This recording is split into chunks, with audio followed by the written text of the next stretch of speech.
This is the second lesson on polynomial long division. In this lesson we're going to look at how you deal with remainders whenever you get them as a result of the division. Let's take a look at a problem. In this division problem we like to rewrite it by putting the dividend under the box and then putting the divisor on the outside. So we rewrite it like this, in the same way you would just a regular math problem that wasn't a polynomial. Then what we're going to look at is we look at the very first x, the x cubed in this case, and compare it to the x squared in the divisor. And then we look to see what we would multiply x squared by to get x cubed. And of course that's x in this case. So I'm going to write an x right here. And notice I'm putting it above the 6x because I want to put it above the one that matches exponent-wise. And now I'm going to multiply x by the divisor. So x times x squared is x to the third. I'm going to write it right here. And x times negative 4x is negative 4x squared. And x times 5 is plus 5x. And just like we do in any division, I'm going to subtract this from what's up above it. So it would be like subtracting it with parentheses around it like that. Except I'm really not going to use parentheses. I'm going to change all the signs so that I can look at it as I'm doing it. And what I'll do here as we do this is I'm going to go ahead and change the color so you can see it a little better. That'll be a minus. This becomes a plus, and that will also be a minus. So now the x cubes just go away because we have x to the third minus the third is just x to the 0, which is 1. And then we do negative 3 plus 4. That leaves us x squared. And then plus x, that would be 6 minus 5x is 1x. We just write x.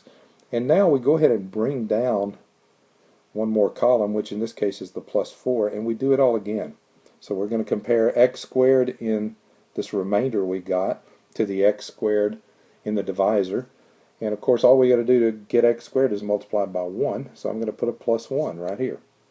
1 times x squared, 1 times negative 4x, and 1 times 5.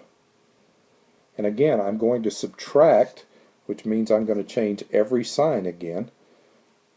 So this one becomes negative, this one becomes positive, and this one goes to negative. The x squareds cancel, 4x and 1x is 5x, and then negative 5 and positive 4 is negative 1.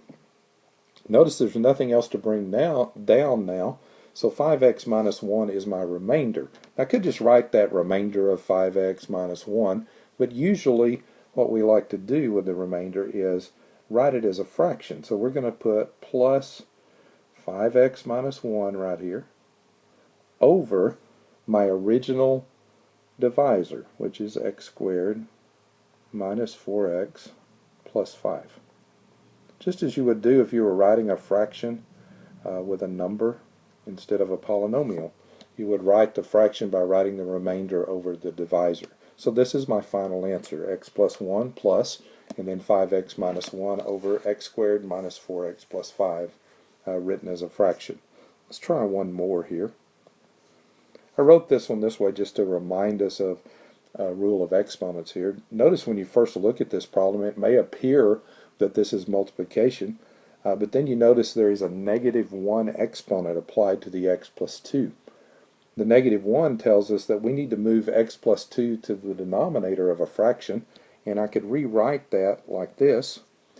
And now it's pretty obvious this is actually a division problem, just like we've already done. The one thing I noticed though is that right here there's an x cubed missing because the coefficient of x cubed was obviously 0.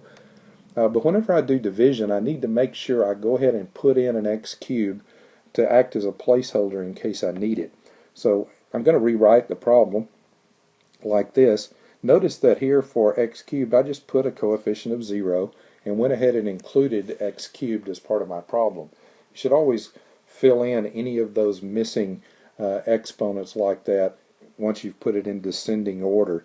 If there's anything missing, go ahead and put a 0 coefficient and include that. Now I'm going to treat it just like I did in the last problem.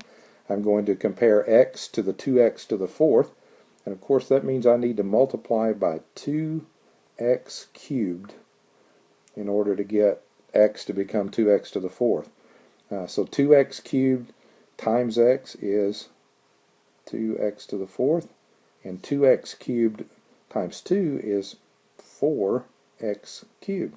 Notice here this is where the 0 comes into play, because now we have a number under that 0 that we're going to have to subtract in this step. So now we're going to be subtracting, which means that again we're going to change our signs, and so this one becomes negative and this one becomes negative. So now these go away, the x squared, or x to the fourth rather, but the 0 minus 4 creates an x cubed here, negative x cubed, negative 4x cubed rather. And I'm going to bring down the 5x squared, so plus 5x squared. Again, I'm going to compare negative 4x cubed to the x in the x plus 2 in my divisor, and I realize that I need to multiply by negative 4x squared to cause that to be negative 4x cubed right here. And then negative 4x squared times 2 is negative 8x squared right there.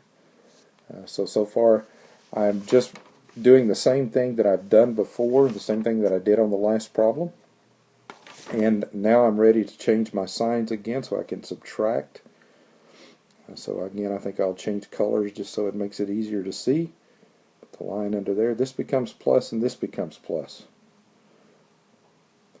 So now you notice that the 4x cubes go away and we add together and we get 8x squared plus 5x squared, which is going to become 13x squared.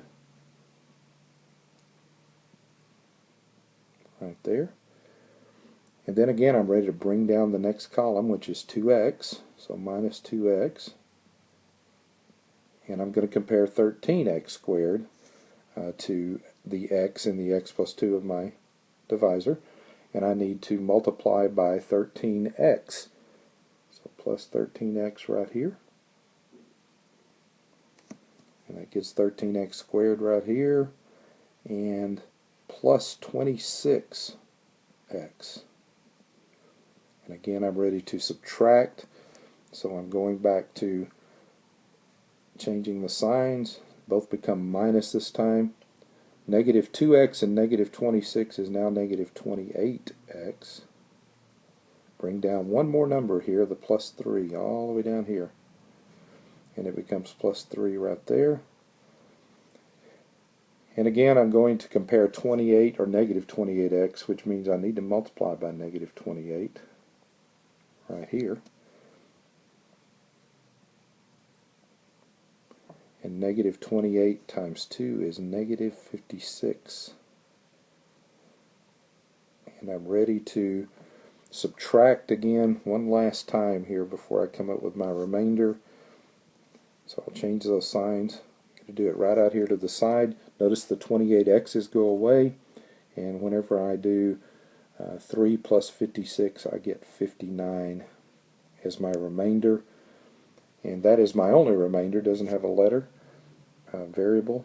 So I'm going to go right up here and write plus 59, and as I did before, I'm going to write that number over my divisor to make a fraction, which is x plus 2, and that is my remainder.